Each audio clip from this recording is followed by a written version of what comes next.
Hello ළමයි මම දැන් ගියා මේ අපේ ගෙවල් පැත්තේ ගම් වතුර දාලා ඉන්න කට්ටියට කෑම ටිකක් දෙන්න ඒක ගිහින් දුන්න කෑම බෙදෙන තැනට මට එතකොට පොඩි දෙයක් හිතුණා ළමයි විශේෂයෙන්ම දැන් නත්තල්නේ කතෝලික ළමයින්ට ඕගොල්ලෝ ළමයි නත්තලට ඇඳුම් ගන්නවනේ අනිවාර්යෙන් මේ පාර පුළුවන් නම් ඒ ඇඳුම ඔයගොල්ලෝ ගන්න එක ඔයගොල්ලෝ ගන්නේ නැතුව එක්කෝ ඒක නැත්තම් වෙන ඇඳුමක් අරගෙන සාමාන්‍ය ඇඳුමක් හරි අරගෙන අපි ඒක දෙමු මේ අවතැන් වෙලා ඉන්න මිනිස්සුන්ට ගම් වතුරෙන් ආපතලක් කරන කට්ටියට.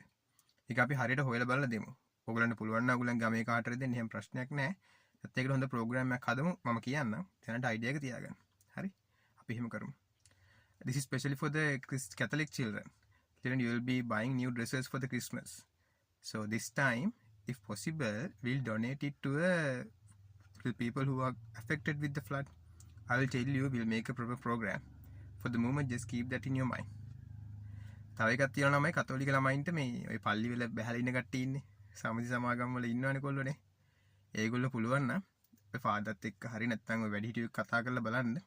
අපේ පල්ලි වලත් ළමයි මේ පොයි නත්තලට දැන් ලස්සනට ලයිට් දාන්න ඒ වලට ගොඩක් වියදම් යනවනේ. ඒ පුළුවන් නම් ඒ වලින් පුළුවන් විදිහේ මට්ටමකට අපිට ඒ කියන්නේ ඒවා අඩු කරගෙන ඒ සල්ලිත් අපි එකතු වෙලා අපි දෙමු මේ වැඩකට මොන හරි අපි පල්ලියෙන් හරි ඔගනයිස් කරලා ඔයගොල්ලෝ කරන්න. මේ සල්ලිත් වියදම් අඩු වෙන විදිහට කරලා එතකොට ළමයි අර සැබෑ වෘත්ති කියන නත්තලේ ඉන්නේ ඒක ඇත්තටම අපිට විඳින්න පුළුවන්. The other thing is children now there are many students who are involved in the organizations and the societies in Catholic church, right? So you can just give your idea for the priest or the elders in your church that this time during the Christmas we can reduce the cost like for the lightings and decorations. We'll do it in a very charm way. Just ask from them, is there any possibility of doing so?